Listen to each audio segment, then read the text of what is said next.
Assalamualaikum warahmatullahi wabarakatuh. Shalom, salam sejahtera untuk kita semua. Baik, perkenalkan nama saya Stanley Eliezer Simpontu dengan NIM A2512271. Pada kesempatan kali ini saya akan menjelaskan mengenai kesetimbangan kimia. Oke, baik, langsung saja kita ke materinya. Apa yang dimaksud dengan kesetimbangan? Nah, kesetimbangan ialah keadaan di mana tidak ada perubahan yang terlihat seiring berjalannya waktu. Kesetimbangan kimia terjadi pada saat reaksi yang reversibel. Reaksi reversibel merupakan reaksi yang di mana produk reaksi dapat bereaksi balik membentuk reaktan. Baik, di sini terdapat kurva kesetimbangan 2NO2 dalam fasa gas menjadi N2O4 dalam fasa gas. Pada gambar pertama atau gambar A telah terjadi kesetimbangan dengan konsentrasi N2O4 sama konsentrasi NO2. Pada gambar B, pada saat setimbang, konsentrasi N2O4 lebih besar dari konsentrasi NO2. Pada gambar C, pada saat setimbang, konsentrasi N2O4 lebih kecil dari konsentrasi NO2. Lalu bagaimana suatu reaksi kimia bisa mencapai kesetimbangan? Nah, suatu reaksi kimia bisa mencapai kesetimbangan apabila laju reaksi maju dan laju reaksi balik sama besar. Kemudian konsentrasi antara reaktan dan produknya itu tetap konstan. Selanjutnya di sini ada perbedaan antara kesetimbangan fisis dan kesetimbangan kimia, di mana kesetimbangan fisis terjadi pada senyawa yang sama. Contohnya, pada senyawa H2O liquid menjadi senyawa H2O fasa gas. Bisa kita artikan juga kesetimbangan fisis ini merupakan kesetimbangan antara dua fasa dari zat yang sama. Jadi, dalam kesetimbangan fisis ini hanya terjadi pada proses fisisnya saja. Kemudian, kesetimbangan kimia. Pada kesetimbangan kimia terjadi pada senyawa yang berbeda. Contohnya pada senyawa NO2O4 fasa gas menjadi 2NO2 fasa gas. Selanjutnya yaitu mengenai tetapan kesetimbangan. Berdasarkan hukum kesetimbangan menyatakan bahwa pada saat kondisi setimbang, rasio antara hasil kali konsentrasi zat sebelah kanan pangkat koefisiennya terhadap zat sebelah kiri menjadi nilai tetap pada suhu tetap. Tetapan kesetimbangan dapat ditentukan dengan menggunakan Kc dan Kp, di mana Kc sama dengan konsentrasi, Kp untuk tekanan. Rumus kesetimbangan sendiri dapat ditentukan dengan rumus K sama dengan produk pangkat koefisien bagi reaktan pangkat koefisien. Untuk lebih memahami, di sini terdapat contoh teman-teman. Bisa kita lihat di sini terdapat reaksi antara reaksi A tambah B menjadi produk C tambah D. Nah, bagaimana cara kita untuk menentukan tetapan kesetimbangan konsentrasi dan tetapan kesetimbangan tekanan? Nah, seperti yang sebelumnya sudah dikatakan bahwa untuk mencari tetapan kesetimbangan ialah K sama dengan produk pangkat koefisien dibagi reaktan pangkat koefisien.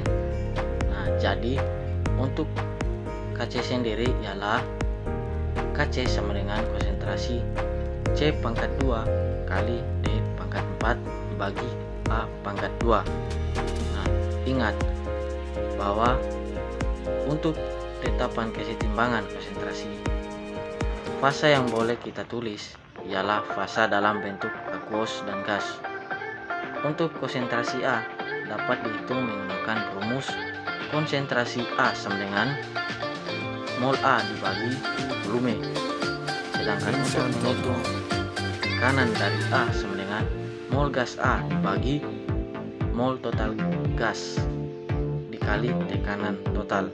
Nah, di mana tekanan total ini dapat kita cari dengan menggunakan rumus tekanan A tambah C tambah D.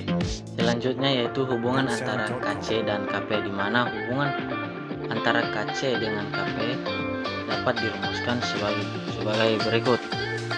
Kp sama dengan Kc kali R kali T kali delta N, di mana untuk pangkat delta N itu merupakan selisih koefisien produk dan reaktan.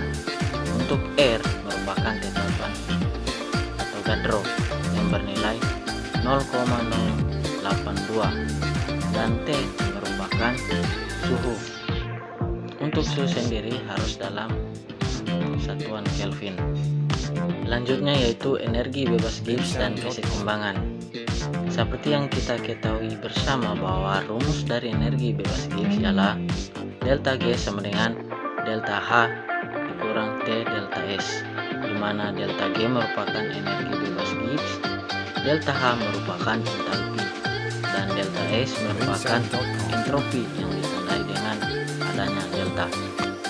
Untuk energi bebas Gibbs dan kesetimbangan dapat dirumuskan dengan delta G sama dengan delta G standar tambah R kali T kali Ln jika belum setimbang, dan delta G sama dengan delta G standar tambah R kali T kali Ln K jika dalam keadaan setimbang. Seperti yang kita ketahui bahwa nilai R merupakan tetapan gas yang sudah ditentukan nilainya, yaitu 8,314 atau 0,0821. Maka delta G tambah R kali T kali Ln K sama dengan 0, sehingga delta G standar sama dengan min R kali T kali Ln K. Ini untuk reaksi yang berlangsung secara spontan. Kenapa dia berlangsung secara spontan?